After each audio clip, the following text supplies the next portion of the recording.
Two. Welcome to our newest exhibition here in the Project Space Gallery at the Peoria Art Guild.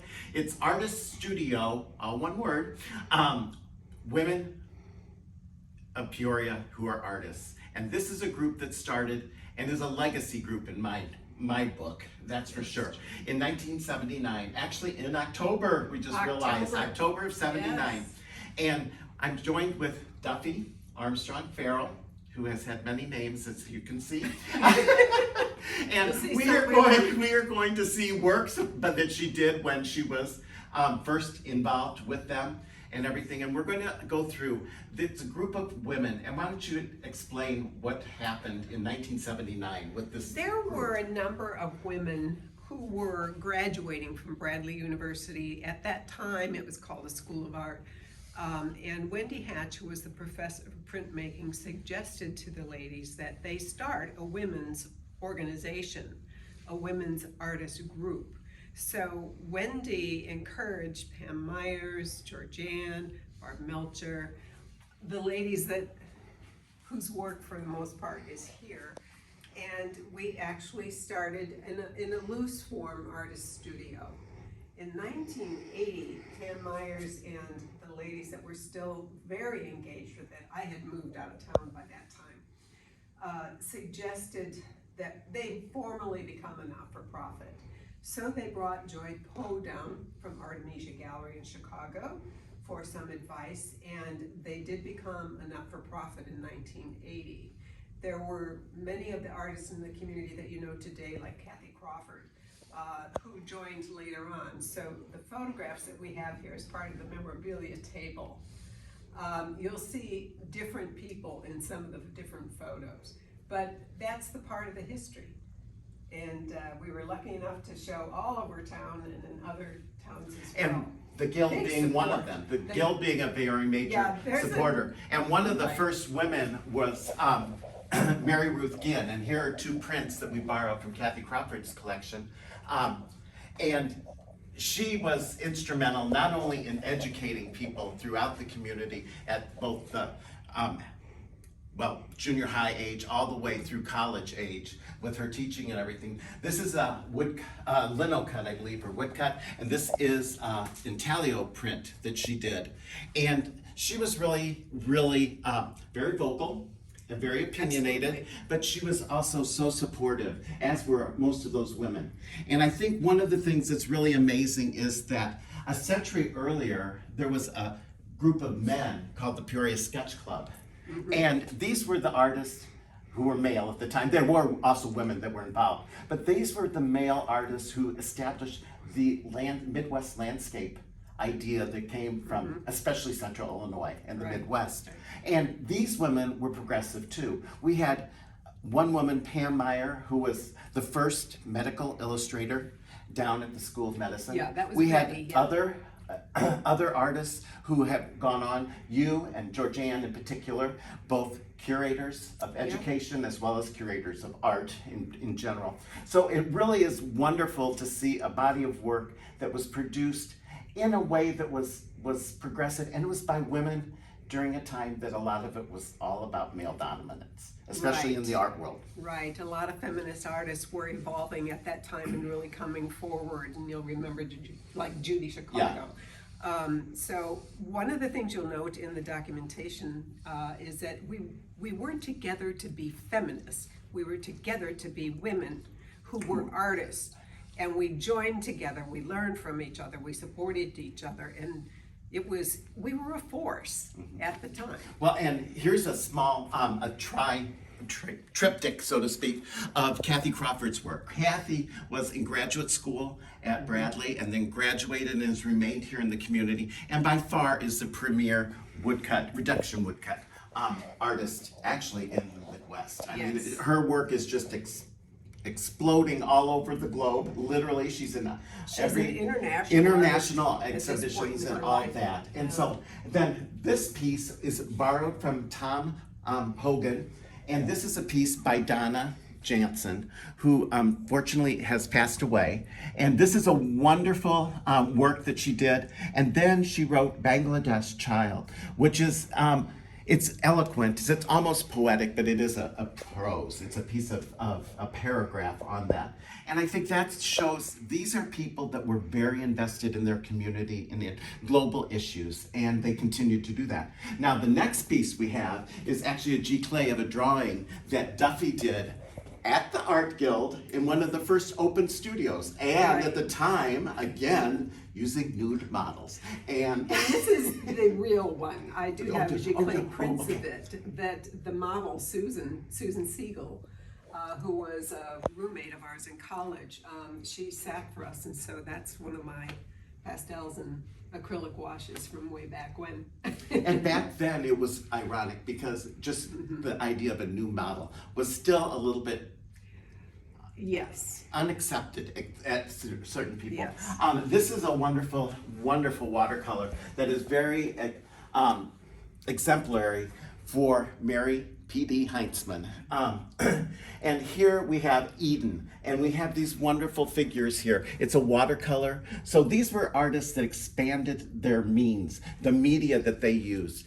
Mary Ruth in particular went from doing printmaking and photography to actually starting paper making at Bradley University, really investing in book arts, which we'll see in a minute too. So Mary has gone on, she lives in Oregon now and is a wonderful, wonderful artist and very respected, has been a professor, recognized as an outstanding teacher, educator.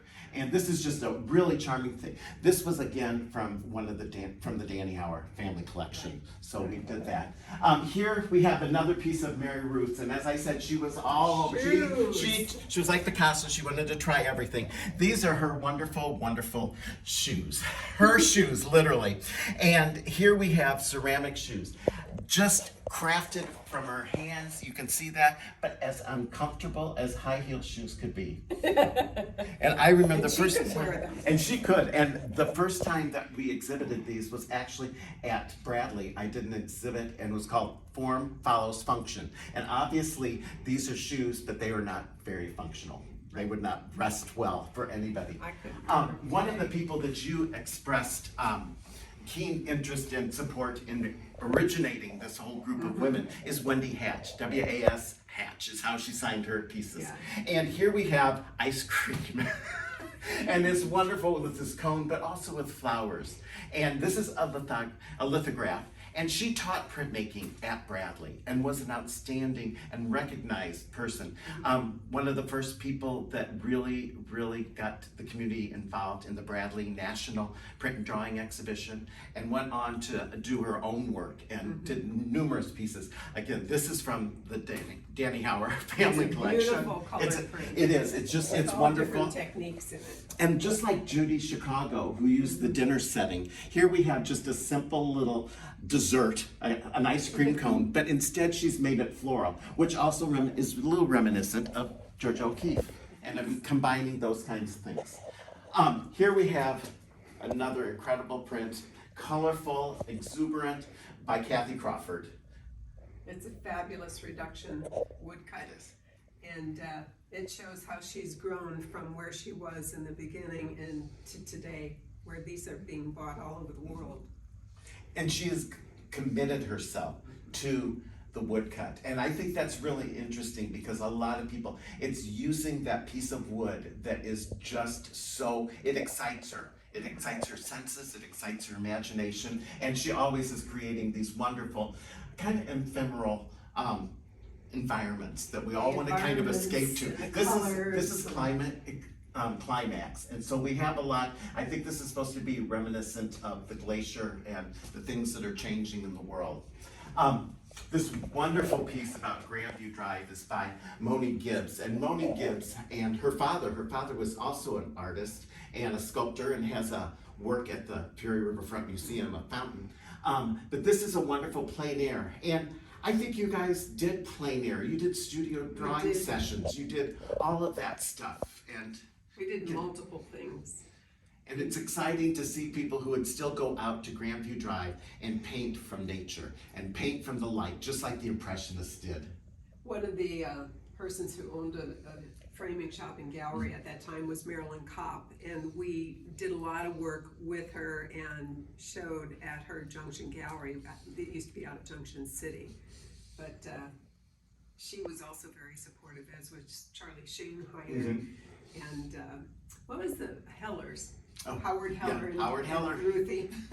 We would have shows in all the stores in the community to celebrate Illinois Arts Week. I mean, everybody was getting engaged. And I think Moni's approach is always the beauty of nature. She rarely does anything that's darker, Yeah, very she's tougher. lovely and so are she her is. works. That's exactly so well print. One of my favorite series that Duffy has done are her series of nudes, and this is just a wonderful, light but very, very rich portrait of a figure of a man, and we have this wonderful, this graphite lines filled in with watercolor, and it has a lot of grace to it, a lot of grace, and the natural form is one of the most beautiful things. It's one of the most beautiful. It's one of the most difficult to really capture, but to capture it in a line, so to speak, is what Judith Roth was teaching all of us with her work, and the Guild has several of her works in their collection. So Judith was one of my mentors. Behind us here is one of the most, I think, impressive and impactful series, and this is Georgianne Dannyhour's Love Letters. Georgianne and her husband Chess were married for almost 60 years, I believe, and unfortunately Chess passed away just a week ago. Yeah. Actually. And these are letters that she kept from their correspondence from when they first met till, well, forever, it seemed like. And what she has done, and what I think is so great, is these are collages on linen, and she has taken those letters and she has torn them apart, so to speak. She's cut them up, but then she put them all back together. And a little bit like Cy Twombly or some of these artists that use very gestural and almost language-like mark making. She's done that same thing. And most of them are very, very abstracted until you get to these little pieces that she's implanted in the middle of them. And they just show her essence really for life. It was she and her family, and it was so important. And these are so important too. They were her love letters. They to were, Chess. and they just, I know she was very proud of these in the end, but they're so curious because you want to find words and you want to see, and you see what they are. Yeah. And They're priceless. They really are. Just, They're yeah. just, but it's a They're really really wonderful tribute to perseverance and love and just relationships in general. This piece is Jean and Me, and this is another piece by our friend Mary Ruth Ginn. It's actually dedicated to Betty Lynn Adams, and I don't know if that's her mother or not. Her maiden name was Adams. Yeah. And ironically, her cousin is Robert Adams, an impressive, important American photographer. And here we have Jean and Me, and it literally is about Jean Autry. And she's gone through, and again, she revolutionized, and she really pushed the book arts idea, especially at Bradley. She taught there. She took a number of classes at Anderson Ranch, which is an important artist vacation studio that you would go to for the summer and just have a great time. And she always came back with a new idea or a new interpretation of the word book. She was constantly evolving and trying everything, every technique, every tool, every medium, everything. She was afraid of nothing, and frankly, she excelled at most everything she did. She really did. And her support as an educator, I can really remember mostly when she retired from teaching in public schools. She went to Bradley and to ICC, and she would take on the 101 classes that we called them, or the introduction to art. And she was just so dedicated to making sure these kids appreciated art. And she would drag them to every gallery or every museum exhibition, and she would make them feel like they could do this themselves. Many of them are in our community still to this day and creating their own work because of Mary Ruth. Truly. And then this last piece is one of Jeff's and my very, very favorite pieces of Duffy's. We call it The Apartment. And it's just a wonderful mixed media piece that she did, that just, the colors, the tones, the contrast, and the geometry to it. It's just so successful. It's interesting. I appreciate your comment. It's my room, and I have for years done a room that is my room. And it helps me start with something and move and keep evolving and working in different techniques as well. So I do have one of the first ones I ever did, because I used to do photography in its photograph. And speaking of photography, here on the memorabilia table, we have a number of different photos of all of these artists in situ, sometimes in their apartments or in a studio setting, and most often a group. And I actually kind of teased Duffy. I said, this is a little bit like the Irascible 18. There were 18, 17 men, 1 woman, and there was a photograph that was taken back in the 50s, and it was of the abstract expressionists in New York City. And these were all generally men, and they were irascible because they were taking on the Museum of Modern Art and saying, this isn't art, you need art that challenges you. And so they made art that challenged us, and it's some of the greatest artwork. And I think that's what these women were doing too, is that they were challenging us, but they were also giving back to the community. Wonderful images to this day. And that's Carol Hill yeah. in the apartment where we had the picture taken. Because these look like, almost like Judith The Ross. illustrations, and Yeah. a little bit like Judith, yes. Yeah. I mean, I don't know if they are, no. They are. but yeah. But yeah. But that's where we had this picture taken. Is actually in Carol's apartment. But this is truly a blessing and a is. legacy. It is a for blessing. all of It's you like a women. So much fun. Memory lane. And what we are also really emphasizing this year is that this is October is Women Artists Month, and Bradley University and Kristen McKenzie are putting on the Midwest Women Artists Symposium, and in a couple of in weeks. In their best efforts, we want to include this in their programming. They have lectures and panel discussions and stuff going on, but this is our way of also supporting you through the years, and all of the women artists who here at the Guild have done things that are just There's an they're amazing the very reason history we're here, in existence. both among the artists and also among those women who have always supported the arts in this community. Always, just like you do, Shannon. Oh, And like you do. well, you know what? I'm honored to follow the footsteps of many, many women before me. I know there were men directors as well, but you were an executive director at the Peoria Art Guild. And you're in the day. What year was it? Oh, I don't want Yeah. to say. But amazing. Well, we'll count by decades. I mean, We were moving stuff out of the Yeah. museum to the Knoxville location. That's how long it's been. but you know what I mean? I see you women that are still here, still inspiring us, and we're so thankful for that. It's inspiring, obviously, for us. So we come- keep Yeah. working. Yeah. Come and enjoy. It's up through the end of the month, and we hope to see you here. Thank you, Thank you. Duffy. Thank you, Thank you. Duffy.